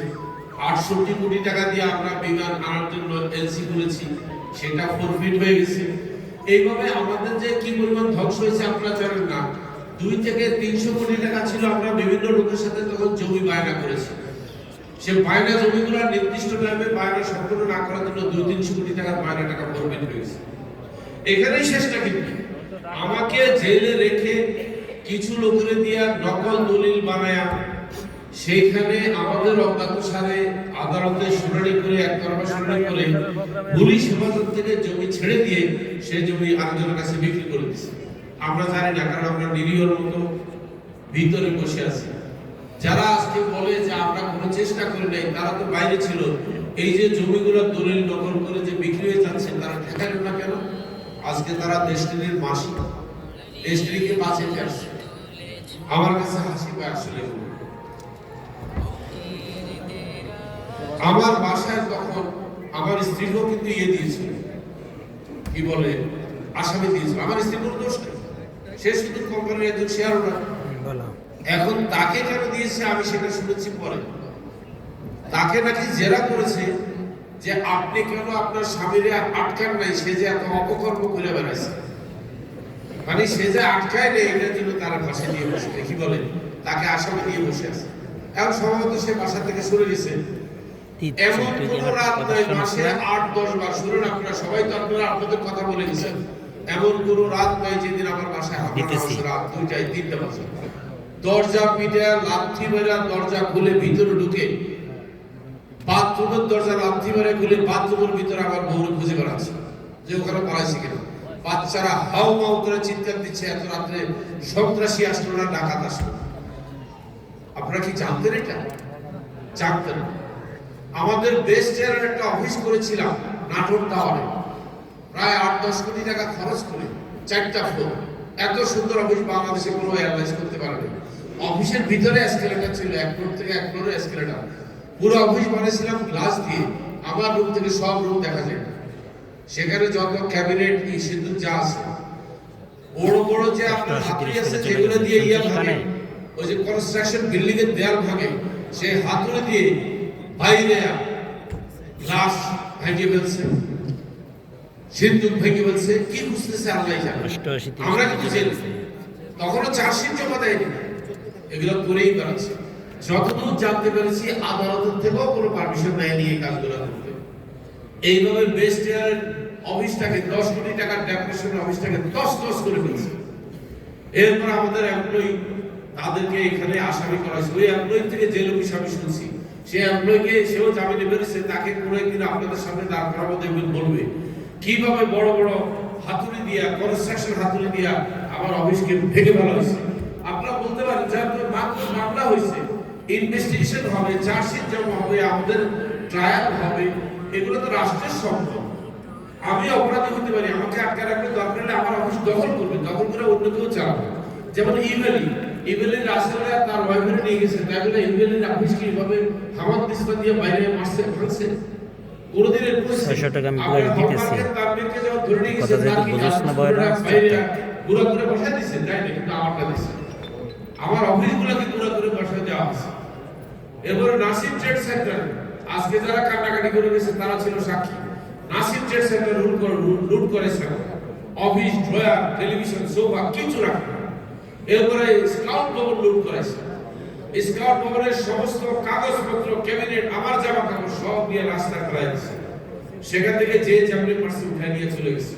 আর যতটুকু ডিস্ট্রিবিউটাররা পার্সেল তারা সাজাইছে, ডিস্ট্রিবিউটাররা তখন গোপনে এই যে ভাঙতেছে, একজন রেজিস্ট্রেটকে আইনে ভ্রাম্যমাণ আদালতে এনে ভাঙাইছে।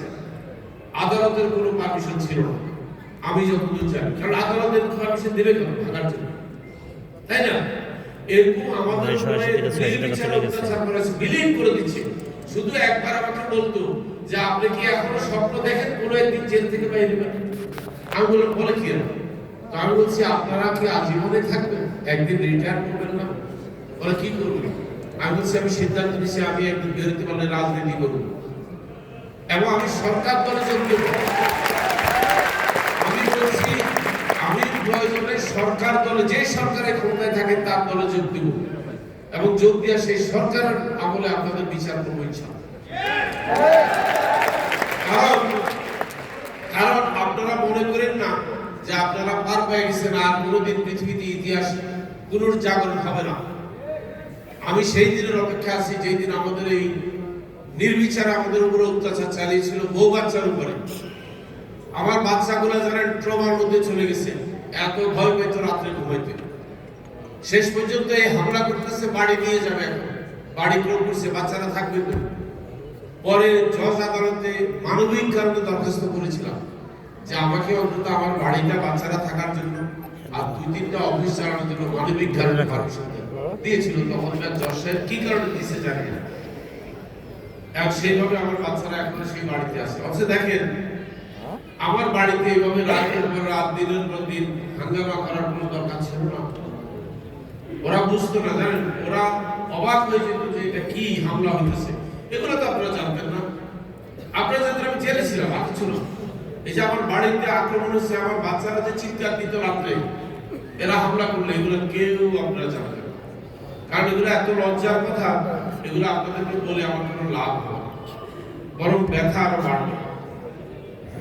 এখনো তারা সেই স্মৃতিগুলো মনে রাখে, কি হামলাটা আমাদের উপরে করেছিল।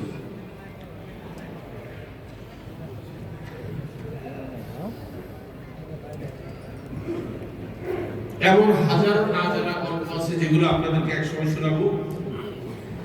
এই ধ্বংসলীলা, লুপ্তরাজ মামলা, এগুলোকে সহযোগিতা করেছিল ডেস্টিনির অল্প কয়েকজন লোক, বেশি লোক না, কিন্তু 2-3 জন। শুনলে আপনারা অবাক হবেন, মাত্র 2-3 জন লোক তৎকালীন সময় তৎকালীন দুদককে সহযোগিতা করেছিল এই অপকর্মগুলো করার জন্য। এবং তাদের নাম বলা দরকার নাই, তারা এখন অনলাইনে সরব আছে, তারা সামনে চলে আসছে। কিভাবে জানেন?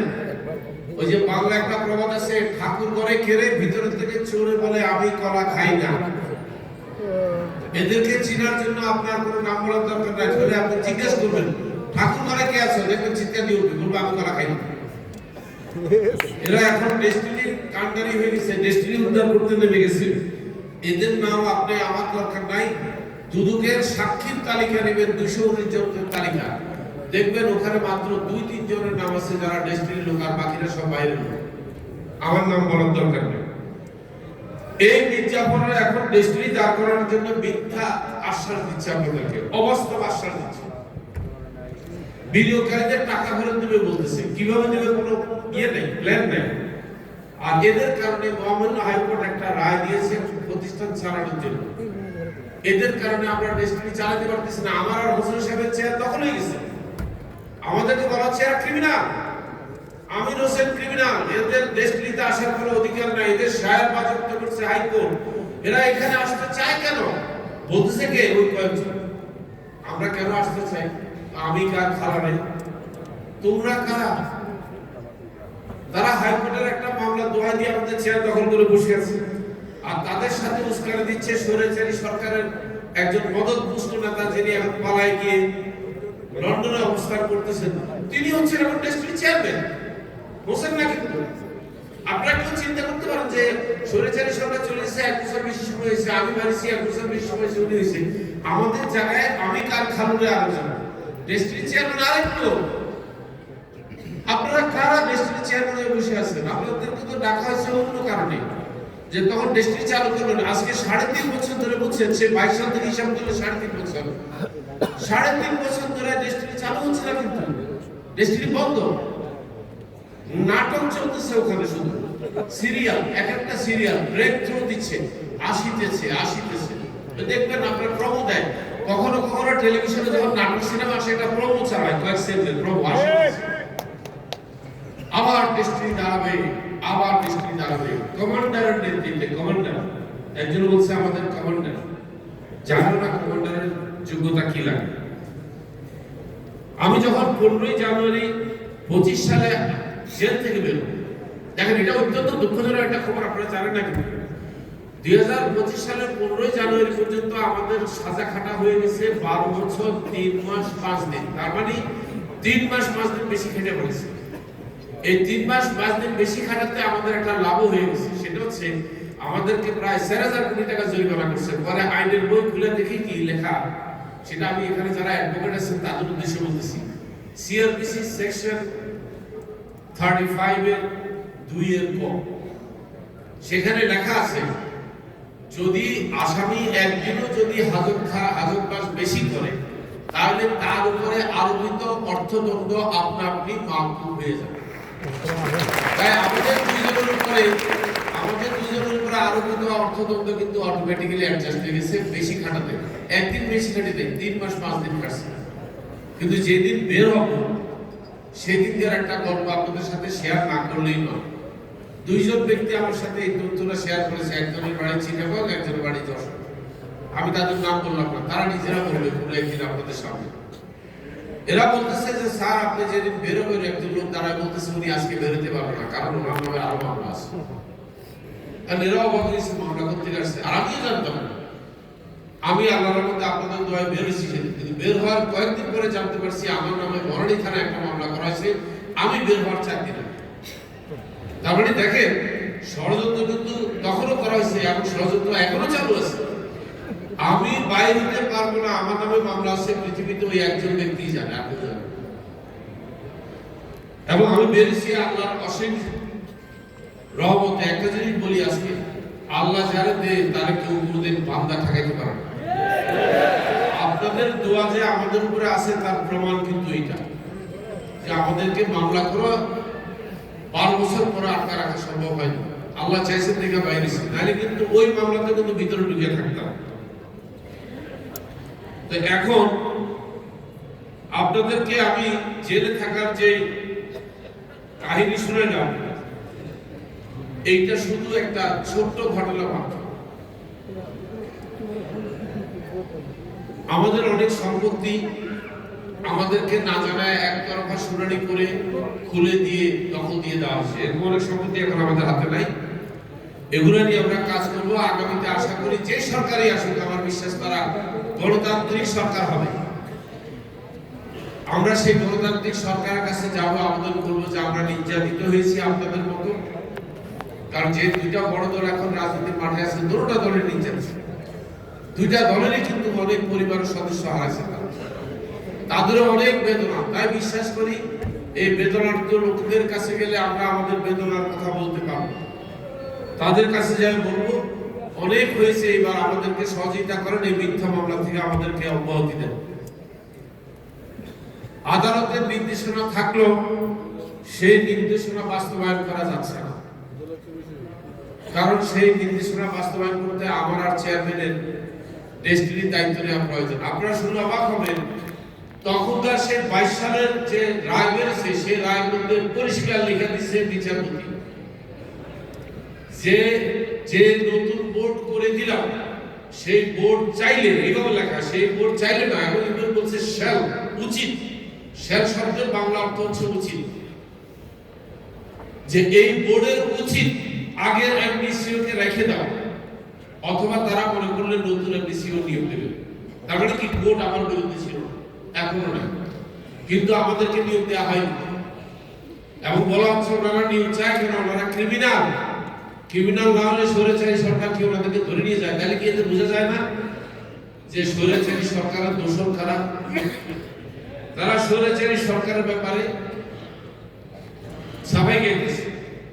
লেটেস্ট না বলি, লেটেস্ট হচ্ছে নতুন করে হুমকি দিচ্ছে লুকিয়ে থাকা সহচাররা, আমার নামে নতুন নতুন মামলা দেবে, আমাকে আবার জেলে ঢুকাবে। এরা আমাকে জেলের ভয় দেখাচ্ছে কেন আমি বুঝলাম না। যে লোকটা 12 বছর 30 দিন 5 মাস জেল খেটে বেরিয়েছে, তাকে জেলের ভয় দেখাচ্ছে। তাও তারা কিভাবে ভোটটি আমি ভোটটি করছি, ফাইন। তখন তো আমি বলতে পারবো যে ভোটটি আমি একা করে নেই, 49 জন শেয়ারহোল্ডার সবাই মিলে আমার সাথে ভোটটিতে জড়িত ছিল। তখন কি করবো? আপনি তো জানেন, কোন একটা জায়গায় যখন কাউকে ধরা হয়, ডিবি যখন জিজ্ঞাসা করে তোর সাথে আর কে কে ছিল, যত জনের নাম বলে ডিবির কাছে ওই লোক সবাই ধরে কিন্তু। আমি তো পয়সা পয়সা বলে দেবো যে 49 জন সবাই আমার বউ ছাড়া অবশ্য, এই সবাই আমার সাথে ছিল। তখন যাবি কই? সবাই ধরে নিয়ে আসবে। তাই আপনারা সবাই সজাগ থাকবেন। আপনাদের কাছে একটা বিনীত অনুরোধ, আমি এমন কিছু কাজ করে রেখেছি, আপনারা আপনাদের বিনিয়োগ নিশ্চিন্তে পাবেন। এই কাজগুলো এরা বুঝবে না, এদের এই ক্ষমতা নাই কাজগুলো বোঝার। কারণ কি, আমি যখন গাছে বিনিয়োগ করি বা বিভিন্নভাবে বিনিয়োগ করি, আমার মাথায় একটা ব্রেনে কাজ করেছিল কি জানেন, যে কোনো এক সময় এমন একটা সিচুয়েশন আসবে, দেশে হয়তো ভূমিকম্প হবে, আগুন লেগে গাছ পড়ে যাবে, ধ্বংস হয়ে যাবে, টাকা পয়সা সব জ্বলে পড়ে যাবে। আমি এভাবে চিন্তা করছি, কিন্তু একটা জিনিস কখনো জ্বলবে না, জানেন তো? সেটা কি? সম্পত্তি জ্বলবে। সম্পত্তি ফ্লাড হয়ে পানিতে ডুবে যায়, তারপরে থাকে। আমি এমন কিছু সম্পত্তি আপনাদের প্রতিষ্ঠানের নামে কিনে রেখেছি, এই শুধু এগুলা নেড়ে ছেড়ে কিন্তু আমরা অনেক টাকা আপনাদের রিটার্ন দেব না। শুধু আপনাদের ডিস্ট্রিবিউটরশিপ থাকবে। দেখেন, আপনারা কিন্তু তখন বিনিয়োগ করেছেন ডিস্ট্রিবিউটরশিপ পাওয়ার জন্য। আপনাদের ডিস্ট্রিবিউটরশিপ থাকবে, আপনাদের ইনকাম থাকবে, বিনিয়োগের টাকা ফেরত পাবেন। এবং সম্ভব হলে আমি দেখবো ওই বিনিয়োগের যে এতদিন অপেক্ষা করছেন, সেখানে কিছু ক্ষতিপূরণ অন্তত বিনিয়োগের বিপরীতে দেওয়া যায়। এবং আমার বিশ্বাস, আপনারা যদি আমাকে সেই সুযোগ দেন, আপনাদের বিনিয়োগের বিপরীতে লাভ বলেন আর ক্ষতিপূরণ বলেন, এটা দেওয়া সম্ভব। আগামীতে আপনাদের জন্য কিছু পরিকল্পনা আমি তৈরি করে রেখেছি। আমি জানি সময় আমার অনেক নিয়ে ফেলেছি, আর বেশিক্ষণ লাগবে না। সংগঠনগুলোর মূল্যায়ন করা হবে। কোর্সের দিয়েছিলাম কোম্পানি চালানোর জন্য, আপনারা অনেকে আমাকে কিছু টাকা দিয়েছিলেন, সেখানে আপনাদেরকে সেই কোম্পানিগুলোতে শেয়ার দেওয়ার কথা ওইটাও পূর্ণ করা হবে ইনশাআল্লাহ। আপনারা এখন থেকে শুধু একটা কোম্পানির মালিক হবেন না, শুধু ডেস্টিনি 2000 মালিক হবেন না, আপনাকে আরো একটা কোম্পানির মালিক করবো ইনশাআল্লাহ। ডিটুকে এসসিএল করা হয়েছে, এটা নিয়ে একটা মিথ্যাচার করা হয়েছে। আপনারা কি জানেন ডিটুকে এসসিএল এর মালিক কিন্তু আমি বা হোসেন বা কেউ না, এটার এখনো মালিকানা করা হয়নি। অ্যাসোসিয়েট মানে কি? অ্যাসোসিয়েট মানে আপনারা। ডিটুকে অ্যাসোসিয়েট করা হয়েছে 80 থেকে 90,000 লোককে টার্গেট করে, এরা মালিক হবে। প্রয়োজনে আমরা চাইলে সব ডিস্ট্রিবিউটরকে ডিটুকে অ্যাসোসিয়েট এর মালিক বানাতে পারবো। তাহলে ডিটুকে অ্যাসোসিয়েটকে খামাখা কালার করে দেখানোর কি দরকার আছে? ডিটুকে অ্যাসোসিয়েট হবে আগামীতে আপনাদের একটা লার্জেস্ট কোম্পানি ডেস্টিনি 2000 এর পর। সুপ্রিম মার্কেটিং বলে আমি একটা মার্কেটিং এর প্রস্তাব দিয়েছিলাম, যেটা রেজিস্ট্রেশন বাকি আছে করে ফেলবো।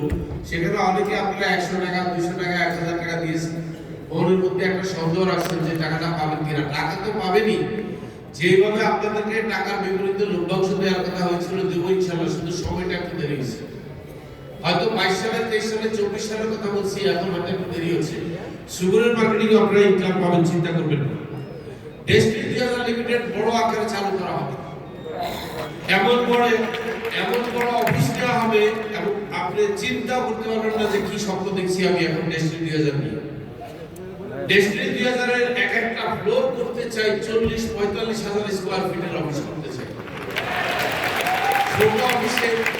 ছোট অফিসে এত বড় সংসারের লোকজনের জায়গা হবে না, এমন জায়গায় করতে হবে ঢাকা শহরের প্রাণকেন্দ্রে, যেখানে ডিস্ট্রিবিউটররা বলবে হ্যাঁ এবার হয়েছে, এইটা আমাদের অফিস। পরিচয় দেওয়ার মতো একটা জায়গা অফিস করা হবে। আমাদের যেখানে যেখানে টাওয়ার গুলো করার কথা ছিল, যারা ডিএবিসি আইএনডিপি নিছেন তাদের কাছে একটা মেসেজ দেব, যারা ডিএবিসি আইএনডিপি প্যাকেজ দিয়েছেন দয়া করে টাকাটা ফেরত দিয়ে না। আপনারা আপনাদের ধরে রাখলে মুনাফা পাবেন, আর দিয়ে গেলে শুধু আস্ত টাকাটা পাবেন, মুনাফা দেওয়া সম্ভব হবে না। ধরে রাখলে কিন্তু মুনাফা সহ হবে ইনশাআল্লাহ। আচ্ছা, খাওয়া দাওয়া করেন না। এবং ড্রিম ন্যাটিশনের বিনিয়োগের টাকা ফেরত দেওয়া সম্ভব, কারণ ড্রিম ন্যাটিশনে আমরা সংগ্রহ করেছিলাম 2200 থেকে 2300 কোটি টাকা, খরচ করেছি 300 কোটি টাকা কাছে, আর 700 কোটি টাকা আপনাদেরকে দিয়েছিলাম কমিশন। হ্যাঁ, এখনো বিভিন্ন ভাবে 1300 কোটি টাকার ব্যবস্থা হাতে আছে। এইখান থেকে আপনাদেরকে সমস্ত টাকা ফেরত দেওয়া সম্ভব, শুধু একটু বিশ্বাস রাখতে হবে আমাদের উপরে। আর মাল্টিপারপাস হবে বলে দিচ্ছি, ডেস্টিনি 2000 এর পরে মাল্টিপারপাস হবে সেকেন্ড লার্জেস্ট কোম্পানি। সেকেন্ড কেন বলছি সেটাও পরে বলবো। সেকেন্ড লার্জ মানে ডেস্টিনি থাকবে সেকেন্ড পজিশনে, এরপরে মাল্টিপারপাস সেকেন্ডের মধ্যে টাই করবে তারা ক খ। কারণ আমার পক্ষে এই মুহূর্তে বলা এত কঠিন যে ডেস্টিনি 2000 বড় কোম্পানি হবে না মাল্টিপারপাস হবে, আমি নিজেও কনফিউজ। দুইজনে কিন্তু ওয়েদারের মতো তারতম্য হইতে থাকবে, কখনো এই বড় হবে কখনো এই বড় হবে, দুইটারই এত বেশি সম্ভাবনা আছে। এছাড়া আরেকটি কোম্পানি আপনাদের উদ্দেশ্যে তৈরি করা হয়েছে, রিয়েল এস্টেট কোম্পানি, আপনারা সবাই জানেন স্বপ্ন শহর প্রপার্টিজ লিমিটেড। এইটা হবে বাংলাদেশের লার্জেস্ট কোম্পানি, যে কোনো কোম্পানি চাইতে ডেস্টিনি চাইতে বড় হবে। এবং এটার মালিককে, এটার মালিক করা হবে আমিন হোসেনকে নয়, আমরা আপনাদের কাতার থেকে মালিক হবে। এটার মালিক করা হবে আপনাদের সবাইকে। করা হবে মানে কি, করা থিওরিটিক্যালি হয়ে গেছে, তথ্যভাবে করা হয়েছে, বাস্তব করেছে বাকি। এবং আপনারা সবাই দেখবেন এটা কেন করা হচ্ছে, আপনাদেরকে আইডিয়া দিয়ে। আমাদের কাছে টাকা নাই, জমি আছে, তা আমরা চিন্তা করছি জমি বেচলে কয় টাকা পাবো, কিন্তু জমিটাকে ডেভেলপ করলে, মনে করেন আপনার কাছে আলু আছে, আলু বেচলে কত পাবেন? সে আলুর একটা চিপস বানাইলে, ক্র্যাকার্স বানাইলে দাম বেশি না? তেমনি এই জমির যদি জমি না বেচে আবাসন করে বেচি, তাহলে তো অনেক লাভ হবে। আপনারা দুইভাবে মুনাফা পাবেন, দুইভাবে, কিন্তু মালিক হিসাবে আবার বিনিয়োগ হিসাবে। এবং এটা হবে largest company history in the Bangladesh, বাংলাদেশের ইতিহাস। কারণ এই পরিকল্পনা আমরা তৈরি করেছি, এটাকে চালানোর জন্য যে ক্যাপ্টেন এবং পাইলট নেওয়া হয়েছে, আমাদের সাথে একজনকে, তিনি রিয়েল এস্টেট কোম্পানিতে 27 বছরের অভিজ্ঞতা, বিদেশে আমার চাইতে বেশি সময় ছিল। এবং তাকেও কিন্তু এখানে একজন কো পাইলট রাখা হয়েছে, অ্যাসিস্ট্যান্ট ক্যাপ্টেন রাখা হয়েছে, আমিও তার সাথে আছি। আর আমাদেরকে এইসব বিষয়ে উপদেষ্টা দেওয়ার জন্য উপদেষ্টা ক্যাপ্টেন হিসেবে কাজ করবেন মোহাম্মদ হোসেন সাহেব। আমরা তিনজন মিলে দেশটির যত রকমের সমস্যা আছে একসাথে সমাধান করবো। আপনারা দোয়া করেন। আমাদের সম্বন্ধে একটা মিথ্যাচার আছে, বলে তো আমি হোসেনের মধ্যে কোনো মিল নেই। আমি জানি না এটা কোথায় বলতেছে, অবশ্য ওনার সাথে অনেক বিষয় আমি আর্গুমেন্ট করি, উনিও করেন। এখন তর্ক করলেই কি মিল না থাকা হয় নাকি? তাহলে তো আপনাদের অনেকের সংসার আছে যারা ডেইলি ঝগড়া করে ডিভোর্স দিয়ে চলে গেছেন। তো ঝগড়া করলে কি ডিভোর্স হয়ে যায়? ঝগড়া করতে হবে, ঝগড়া না করলে তো আপনি সিস্টেমে থাকবেন না, বেলায় নিয়ে চলে যাবেন। আল্লাহ আপনাকে সিরাতুল মুস্তাকিমে থাকার জন্য কষ্ট দেয়, দুঃখ কষ্ট দেয়, অসন্তুষ্টি দেয়, আঘাত দেয়, যাতে আপনি তাকে ভুলে না যান। আমরাও চাই আমাদের বিভিন্নভাবে প্রতিবন্ধকতা সৃষ্টি করুন, বুক পড়ারা আমাদেরকে সমালোচনা করুন, তারা আমাদেরকে বাধা দিন। আপনি জানেন বাধাহীন মাছ স্রোতের বিপরীতে সাঁতার কাটতে পারে না। Dead fish cannot swim against the current, মানে স্রোত। মরা মাছ স্রোতের বিপরীতে সাঁতার কাটতে যায় না। আমরা তো মরা মাছ হাইসে যাব। আমরা স্রোতের বিপরীতে শুধু সাঁতার কাটবো না, সাঁতার কাটতে কাটতে পানির থেকে লাফ দিয়ে উঠে দেখছেন কিনা? লাফ দিয়ে। তো এই হচ্ছে আর একটা সর্বশেষ কথা, না বলে নয়, সেটা অনেকে জানতে চায়। তো রাজনীতি দল বললেন কেন? একটু আগে বলে গেছি, রাজনীতি না করাটাই অপরাধ ছিল। আমি যদি যে কোনো একটা রাজনীতির দলে থাকতাম, আমরা এতদিন জেলে থাকা লাগতো না। একেবারে যদি একটা ইসলামিক দল করতাম, ছোট দল, ইসলামিক দল, তাও বাইরে দিতাম। কারণ 5ই আগস্টের পরে এদেরকেও ছেড়ে দেওয়া আছে। তাই কেন জানি মনে হচ্ছে নতুন গাড়ি কিনছি, ইন্স্যুরেন্স করাইনি, তাই না? না কারণে রিক্সা লাইনে বাড়ি দিয়ে আমার গাড়িটা নষ্ট করছে, আমার গাড়ি ঠিক করার পয়সা নেই। তাই ভাবলাম রাজনৈতিক দল হবে ইন্স্যুরেন্স অফ দি কোম্পানি। এটা অনেকে বলছে, আমাকে জিজ্ঞাসা করার দরকার নেই। আমরা ওই বাংলাদেশে একটা দলের একজন মহাসচিব বলছে, আমি তার নাম বলবো না, সে বলছে উনি পলিটিক্যাল পার্টি করছে আপনার কোম্পানিকে বাঁচানোর জন্য। তো আমি এটা খারাপ কাজ করছি? যদি আমার দল যদি কোম্পানিকে বাঁচে আলহামদুলিল্লাহ, তাহলে তার কথাই যেন নিয়ম পুরো হবে। আমার কোনো আক্ষেপ নেই। আমি কিন্তু একজন অরাজনৈতিক লোক। আমাকে যদি জিজ্ঞাসা করেন আপনি কি ব্যবসায়ী? না, আমি ব্যবসায়ী। আপনি কি রাজনীতিক? না, আমি রাজনীতিক। তাহলে আপনি কি? আমি একজন সমাজ সেবক লোক। আমি একজন সোশ্যাল ওয়ার্কার হিসেবে আপনাদের কাছে পরিচিত হতে চাই। এখন আসেন, একজন সোশ্যাল ওয়ার্কার বাইরে কিন্তু সাংবাদিকতা করে, ব্যবসা করে, রাজনীতি করে। কেন দেখেন নাই? আপনাকে আমি বুড়ি সোশ্যাল ওয়ার্কার দেখাইতে পারবো যারা পলিটিক্স করে। বর্তমানে বহু সোশ্যাল ওয়ার্কার আছে, এখন রাষ্ট্র ক্ষমতায় আছে না? আপনি কয়জনকে দেখতে চান রাষ্ট্র ক্ষমতায় এখন সোশ্যাল ওয়ার্কার আছে? অনেকই আছে। কারণ সোশ্যাল ওয়ার্কারকে রাষ্ট্র ক্ষমতায় যায় না, অপরাধ। তো এটাকে কালার করার দরকার নেই। তো এই হচ্ছে আজকে আপনাদের কাছে আমার বক্তব্য দীর্ঘ করে তুলে ধরা। আগামীতে সংগঠনগুলোর যখন মূল্যায়ন করবো তখন আরো অনেক কিছু বলবো। আমি সংক্ষিপ্ত আকারে এই আমাদের আগামীর পরিকল্পনাগুলো আপনাদের সাথে শেয়ার করলাম। দেশটিতে আমরা সামাজিকভাবে যে সরকারে আসুক তাদের সাথে কাঁধে কাঁধ মিলিয়ে আমরা দেশ গড়বো একসাথে। আসুন আমরা সবাই মিলে দেশ গড়ি। আমরা কোনো গন্ডগোল, রাহাজানি, ধ্বংসাত্মক কাজকর্ম এগুলো থেকে বিরত থাকি। সবসময় আমি আপনাদেরকে ধৈর্য ধরতে বলবো। কেন জানেন?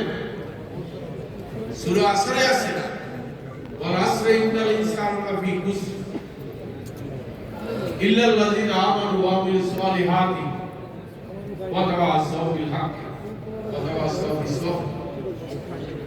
নিশ্চয়ই মানুষ ধ্বংসের মধ্যে নিহিত তারা নয়, যারা নিজেরা সঠিক রাস্তায় থাকে, ধৈর্য ধরে এবং অন্যকে সঠিক রাস্তায় থাকতে বলে এবং অন্যকে ধৈর্য ধরার ব্যাপারে পরামর্শ দেয়। এটা আমাদের জন্য যেন প্রয়োগ হয়ে থাকে। কত আগের সূরা দেখেন আমাদের জন্য প্রযোজ্য। আমরা সবাই ধৈর্য ধরবো, পরস্পরকে সৎ উপদেশ দেব। আমরা এই জিনিসটা অন্তত ভালো করে চলবো। যে কোনো লোক আপনাদেরকে গালি দিলে, বকা দিলে ধৈর্য হারা হওয়ার অস্থির হয়ে না। কেউ যদি আপনাদের কাছে এসে মিথ্যা কথা বলে, আপনারা কি জানতেন না নবীর বিবির বিরুদ্ধে নবীর কাছে এসে শয়তান মিথ্যা কথা বলছে? আইয়ুব নবীর বউ সম্বন্ধে আইয়ুব নবীর এসে বলছে আপনার বউ চুরি করছিল এই জন্য ওরা চুল কেটে দিছে। তো উনি কিন্তু বিশ্বাস করে বসে আছেন, কারণ উনি জিজ্ঞাসা করছে আপনি কে? ইবলিস বলছে আমি জিবরাইল। তো জিবরাইলের ভেট ধরা যদি ইবলিস এই কথা বলতে পারে, মানুষ রূপী ইবলিসের কি অভাব আছে না? এই মানুষ রূপী ইবলিস থেকে আপনি যদি রেহাই পেতে চান, সব সময় সূরা নাস পড়বেন, মিন শাররিল ওয়াসওয়াসিল খান্নাস আল্লাযী ওয়াসওয়াসু ফি সুদুরিন নাসি মিনাল জিন্নাতি ওয়ান নাস। মানুষ রূপী এবং জিন রূপী শয়তান থেকে আল্লাহ আমাদের রেহাই দেন। যদি কেউ আরবি না জানেন বাংলায় পড়ে নিন। কোরআন কিন্তু সার্বজনীন, আপনারা ভুল বুঝেন। কোরআন শুধু মুসলমানদের জন্য না, কোরআন নাজিল হয়েছে সমস্ত মাখলুকাতের জন্য, আর বিশেষ করে মানুষের জন্য। আপনি কোন ধর্মে আছেন, কোনো অপরাধ করেন নাই, সব ধর্মের লোকই কোরআন সম্বন্ধে জানা দরকার। সবাই ভালো থাকেন, আবার দেখা হবে কোন একটা মঞ্চে। আল্লাহ হাফেজ।